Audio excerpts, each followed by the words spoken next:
السلام علیکم ویورز، میرا نام عطاء الرحمن اور آپ دیکھ رہے ہیں عطاء بخاری یوٹیوب چینل۔ قرآن کریم کی مسلسل ایکسپوزیشن کے سلسلہ میں آج ہم سورہ الانعام کی آیت نمبر 131 کی ایکسپوزیشن کریں گے۔ سابقہ آیت میں جنوں اور انسانوں کی گواہی کا ذکر ہے، ان کے اعتراف کا ذکر ہے۔ اس اعتراف میں وہ اپنی ذات کے خلاف خود گواہی دیں گے کہ وہ دنیا میں مجرمانہ سرگرمیاں کرتے رہے، دونوں مل کر ایک دوسرے کے حمایتی بنے رہے، ایک دوسرے کے حلیف بنے رہے، تو قیامت کے دن وہ اس چیز کی گواہی دیں گے، اعتراف کریں گے۔ اس کے بعد پھر انہیں آگ کا عذاب دیا جائے گا۔ تو ایک ریکیپ سابقہ آیت کا، جس میں جنوں اور انسانوں کے گروہوں کو مخاطب کر کے کہا گیا کہ کیا تمہارے پاس خود تم میں سے رسول نہیں آئے تھے جو تم پر میری آیات بیان کرتے تھے اور تمہیں اسی دن کا سامنا کرنے سے خبردار کرتے تھے؟ کیونکہ اس میں قیامت کا منظر پیش ہو رہا ہے نا، کہ قیامت کا دن ہوگا، جنوں کے گروہ بھی اور انسانوں کے گروہ بھی دونوں میدان حشر میں ہوں گے۔ تو وہاں پر جو بات چیت ہوگی، جو سوال جواب ہوگا، اس کا ایک نقشہ اس میں کھینچا گیا ہے۔ تو وہ وہاں پر اپنے خلاف گواہی دیں گے، اعتراف کریں گے۔ کیا کہ وہ کہیں گے کہ ہاں، ہم خود ہی اپنے خلاف گواہی دیتے ہیں۔ دراصل دنیا کی زندگی نے انہیں دھوکہ میں ڈالے رکھا، اس لیے وہ خود اپنے آپ اپنے خلاف گواہی دیں گے۔ بلا شبہ وہ کفر کا ارتکاب کرتے تھے۔ سابقہ لیکچر میں ہم نے اس کی وضاحت کی تھی کہ شہری علاقوں میں رہنے والے جو بااثر لوگ ہوتے ہیں، بڑے لوگ ہوتے ہیں، جرائم کی پشت پناہی کرتے ہیں، ان کے ماسٹر مائنڈ ہوتے ہیں، وہ اپنی مجرمانہ سرگرمیوں کو کامیاب بنانے کے لیے، اپنی مجرمانہ سرگرمیوں کا دائرہ کار وسیع کرنے کے لیے، وہ شہری آبادیوں سے جو دور افتادہ لوگ ہوتے ہیں، دور افتادہ علاقوں کے جو لوگ ہوتے ہیں، اس دور میں بدو ہوتے تھے، موسٹلی صحرائی بدو، بادیہ نشین، بڑے لہیم شہیم طاقتور، صحراؤں میں پلنے والے، جفا کش اور محنت کش۔ ظاہر ہے بڑی مشکل زندگی ہوتی ہے نا صحرا کے اندر، شہر کی نسبت۔ صحراؤں میں، دیہاتوں میں، جنگلوں میں، پہاڑوں میں زندگی مشکل ہوتی ہے، تو ان کے لوگ بھی پھر ان مشکلات کا سامنا کرتے ہوئے زیادہ طاقتور ہوتے ہیں، غیر مہذب بھی ہوتے ہیں، ان میں ایک وحشی پن بھی ہوتا ہے۔ پھر وہ شہری آبادی میں ان کو کچھ جانتا بھی نہیں کہ یہ کون لوگ ہیں۔ تو جب ان لوگوں کو یہ شہر کے بااثر جرائم پیشہ لوگ اپنی سرگرمیوں میں اپنے ساتھ شریک کرتے تھے، ملوث کرتے تھے، اور ان سے وہ جرائم کا ارتکاب کرواتے تھے، خود بھی ان کی پشت پناہی کرتے تھے، ان کے ماسٹر مائنڈ ہوتے تھے، ان کو گائیڈ لائن دیتے تھے، اس طرح واردات کرنی ہے، اس طرح یہ جرم کرنا ہے، تو اس کے وہ ماسٹر مائنڈ ہوتے تھے۔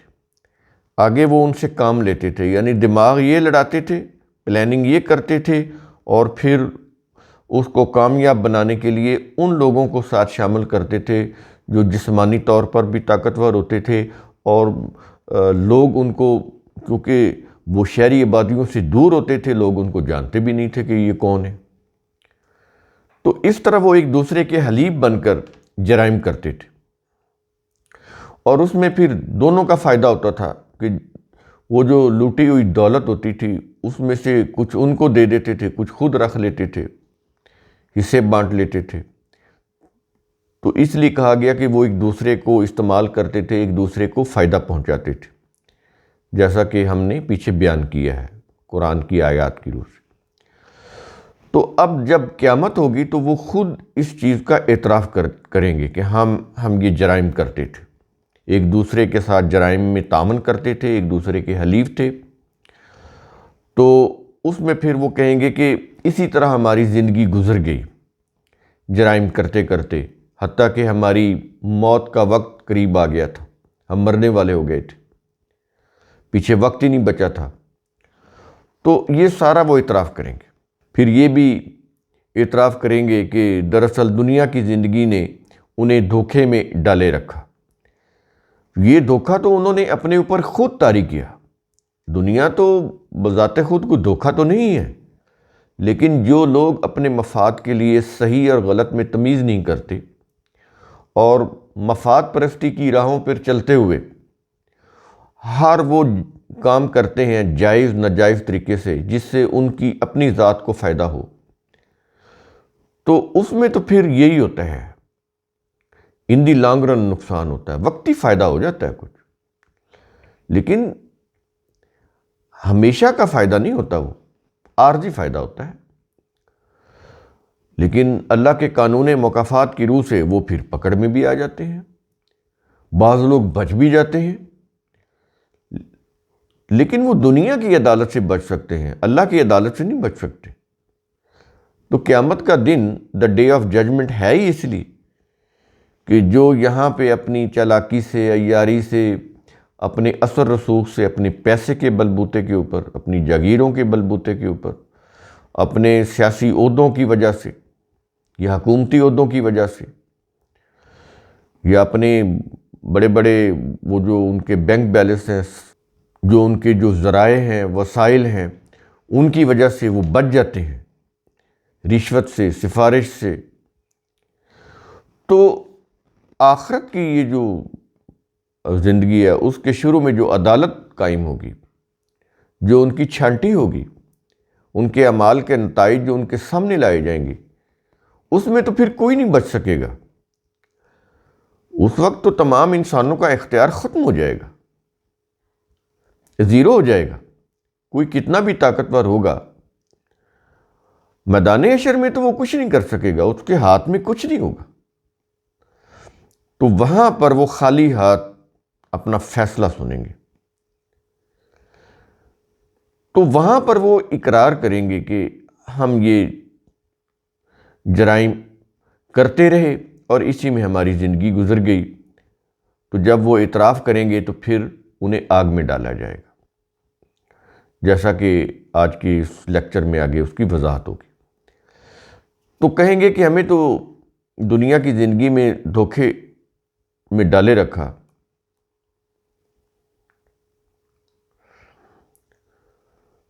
تو کہیں گے کہ دراصل دنیا کی زندگی نے انہیں دھوکے میں ڈالے رکھا، اس لیے وہ خود اپنے خلاف گواہی دیں گے کہ بلا شبہ وہ کفر کا ارتکاب کرتے تھے، مان لیں گے، اقرار کر لیں گے کہ وہ کفر کا ارتکاب کرتے رہے، سرکشی اختیار کی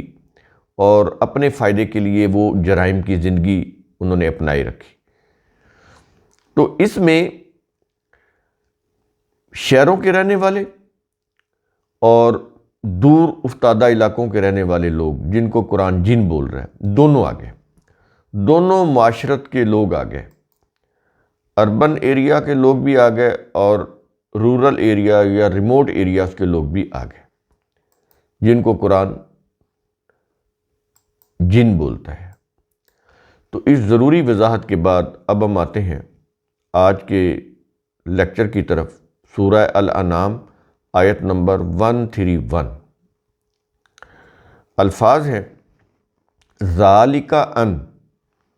اے رسول یہ شہادت اس لیے لی جائے گی، پیچھے ذکر ہو گیا نا، ابھی پچھلے لیکچر میں بھی ہوا، اب اس لیکچر کے شروع میں جو انٹرو ہے اس میں بھی ہم نے وضاحت کی کہ یہ جو شہادت ہے جو قیامت کے دن وہ دیں گے، یہاں پر اس کی بات ہو رہی ہے، اس کی طرف اشارہ ہے یہ ذالک کے اندر کہ اے رسول یہ شہادت اس لیے لی جائے گی، کس لیے آگے بتاتا ہے، کیا یہ رہا ہے؟ لم یکر ربک مہلک القری بظلم، تیرا رب ایسا نہیں کہ بستیوں کو ظلم سے ہلاک کر دے، اور آیت کے آخر میں ہے وَأَهْلُهَا غَافِلُونَ، جبکہ ان بستیوں کے باشندے حق سے انجان ہوں، وہ جانتے ہی نہ ہوں کہ حق کیا ہے، اور ان کو ظلم سے ہلاک کر دیا جائے۔ یعنی کسی قوم کو یہ نہ بتایا جائے کہ اللہ کے قوانین کیا ہیں اور ان کو ہلاک کر دیا جائے، یہ ظلم ہے۔ تو اللہ کہہ رہا ہے کہ اللہ ایسا نہیں ہے کہ کسی کو بے خبری میں سزا دے۔ کیا یہ رہا ہے کہ ہم نے رسول بھیجے، ان کو وحی دی، وحی کے ذریعے سے ہدایت دی، رہنمائی دی، ان کو وارن کیا گیا کہ تمہاری یہ جو کام ہے یہ برے ہیں، ان کا نتیجہ برا ہوگا، تو تم باز آ جاؤ۔ رسول بار بار ان کو وارن کرتے رہے، تنبیہ کرتے رہے، ان کو خبردار کرتے رہے کہ تمہارا طرز عمل صحیح نہیں ہے، تم جن غلط راستوں کے اوپر چل رہے ہو اس کا انجام تباہی ہے، لیکن وہ نہیں مانتے تھے۔ تو جب وہ مسلسل اپنی راہوں پر گامزن رہے، واپس نہیں ہٹے، صحیح راہ پر نہیں آئے، تو پھر وہ ہلاک کیے گئے، آنن فانن، بے خبری میں نہیں۔ یہ چیز، یہ اللہ کا قانون ہے کہ لوگوں کو پہلے اویئرنس دی جائے کہ یہ صحیح ہے اور یہ غلط ہے۔ اس کے باوجود بھی اگر کوئی قوم اس سے باز نہیں آتی تو پھر آگے اس کے ساتھ عذاب کا معاملہ شروع ہوتا ہے۔ وہ بھی یکدم نہیں ہوتا، تھوڑے تھوڑے، دھیرے دھیرے، پہلے چھوٹے چھوٹے جھٹکے، چھوٹی چھوٹی مشکلات کریٹ ہوتی ہیں، پھر کچھ بڑی، اور پھر آخر میں جب تباہی آتی ہے تو پھر بہت بڑی تباہی آتی ہے، اور وہ پھر اچانک آتی ہے، یکدم آتی ہے، یک لخت آتی ہے۔ پھر انسان کو سنبھلنے کا موقع نہیں ملتا، کیونکہ اس وقت اس کی مہلت کا وقت ختم ہو چکا ہوتا ہے۔ یاد رکھ لیں کہ جب انسان برے کام کرتا ہے، یعنی کرنا شروع کرتا ہے، تو فوراً ہی اس کو عذاب نہیں دیا جاتا، بیچ میں ایک مہلت کا وقفہ ہوتا ہے تاکہ اپنی اصلاح کر لی جائے۔ جو لوگ اصلاح کر لیتے ہیں، اس برے کام سے باز آ جاتے ہیں، پھر اس برے کام سے کہیں زیادہ اچھے کام کرتے ہیں، تو ان کو کامیابی مل جاتی ہے۔ وہ جو برے کام کرتے ہیں ان کا اثر زائل ہو جاتا ہے، وہ موجود رہتا ہے۔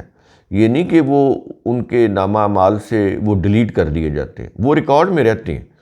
لیکن ان کا اثر زائل ہو جاتا ہے۔ یعنی وہ اتنے تھوڑے رہ جاتے ہیں کہ ان کے مقابلے میں جو زیادہ اچھے کام کیے ہوتے ہیں وہ ڈومیننٹ ہو جاتے ہیں ان کے اوپر۔ تو نامہ اعمال سے کوئی چیز، انسانی اعمال کے ریکارڈ سے کوئی چیز ڈیلیٹ نہیں ہوتی، موجود رہتی ہے۔ اس لیے قرآن نے موازین کا کانسیپٹ دیا ہے، ترازو کا، میزان کا، کہ جس کے دو پلڑے ہوتے ہیں، ایک اچھائی کا پلڑا، ایک برائی کا پلڑا، یہ سمجھانے کے لیے کہ یوں سمجھ لیں کہ اعمال کے وزن ہے، حالانکہ اعمال کا کوئی وزن نہیں ہوتا، یہ سمجھانے کے لیے قرآن بات کرتا ہے کہ یوں سمجھ لو کہ تمہارے اعمال کے وزن ہے، اچھے اعمال کے بھی وزن ہے، برے اعمال کے بھی وزن ہے۔ تو اگر ان کو تولا جائے تو برے اعمال کا پلڑا اگر اڑ جائے، اچھے اعمال کا پلڑا جھک جائے، تو پھر تم کامیاب ہو، پھر تم جنت میں جاؤ گے۔ اگر معاملہ اس کے برعکس ہے کہ برے کام کا پلڑا جھک جائے اور اچھے کاموں کا پلڑا اٹھ جائے، تو اس کا مطلب وہ ہلکے ہوئے نا، کم ہوئے، تو پھر تمہارے لیے جہنم۔ یہ کانسیپٹ کلیئر کرنے کے لیے ہے یہ چیز۔ قرآن جو ہے محسوس طریقے سے بات کو سمجھاتا ہے، محض تخیلاتی باتیں نہیں کرتا، محسوس طریقے سے بات کو سمجھاتا ہے تاکہ ایک ان پڑھ بھی بات کو سمجھ لے اور ایک پڑھا لکھا بھی بات کو سمجھ لے، ایک مزدور بھی سمجھ لے اور ایک فلاسفر بھی بات کو سمجھ لے۔ قرآن کا یہ انداز ہے۔ تو یہاں پر یہ چیز واضح ہو گئی کہ یہ جو شہادت ہے اس کا ذکر پچھلی آیت کے اندر ہے، وہ بیان ہو چکا، انٹرو میں بھی ہم نے اس کو واضح کر دیا ہے، اور اللہ کا قانون بھی واضح ہو گیا کہ وہ بے خبری میں، لا علمی میں، انجان ہونے کی حالت میں کسی کو سزا نہیں دیتا، وہ پہلے قانون دیتا ہے۔ اور اس دور میں انبیاء آتے رہے، آج اللہ کی کتاب ہے، کوئی یہ نہیں کہہ سکتا کہ ہمیں پتہ نہیں چلا، ہمیں معلوم نہیں ہوا کہ اللہ کا قانون کیا ہے۔ کتاب پاس ہے، وہ اس سے معلوم کر لے کہ اللہ کا قانون کیا ہے۔ یہ ترجمے بھلے جتنے ہی مذہبی ہوں، وہ کچھ سارے کے سارے تراجم غلط تو نہیں ہیں، اس میں جو بیسک چیز ہے وہ تو سمجھ آ رہی ہے۔ تو یہ بہانہ بھی نہیں چلے گا کہ یہ فلاں مسلک کے لوگوں نے لکھا یا فلاں مسلک کے لوگوں نے لکھا، تو اپنے مسلک کے مطابق وہ کتنا کے ترجمہ مولڈ کر سکتے ہیں۔ تو یہ کوئی یوں کہہ لیں کہ اس سے کوئی یہ جو لیم ایکسکیوزز ہے نا، ان کی کوئی حیثیت نہیں ہے کہ مجھے قرآن نہیں سمجھ آیا یا میں قرآن کو کیسے سمجھوں، یہ لیم ایکسکیوزز، بہانے ہیں، یہ نہیں چلیں گے۔ کتاب اللہ موجود ہے، اور کوئی کہے کہ مجھے عربی نہیں آتی، تو تراجم بھرے پڑے ہیں، اردو میں سمجھ لے۔ تو جب بھی کوئی قوم ہلاک ہوتی ہے تو ایسے ہی نہیں کہ وہ انجان ہوتی ہے، نہیں، اس کو پتہ ہوتا ہے کہ صحیح کیا ہے اور غلط کیا ہے، غلط کا انجام کیا ہے، غلط بات کا انجام کیا ہے،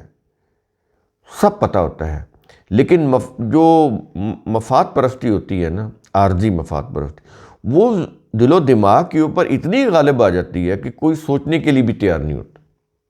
کہ اس کا انجام کیا ہوتا ہے۔ اب دنیا میں موسٹلی جتنے بھی جرائم ہوتے ہیں، اس میں کیا ہوتا ہے، کیا ان کو نہیں پتہ کہ اس فلاں جرم کی کیا سزا ہے؟ پتہ ہوتا ہے، اس کے باوجود قتل ہو رہے ہیں کہ نہیں ہو رہے، ڈکیٹی کی وارداتیں ہو رہی ہیں کہ نہیں ہو رہی،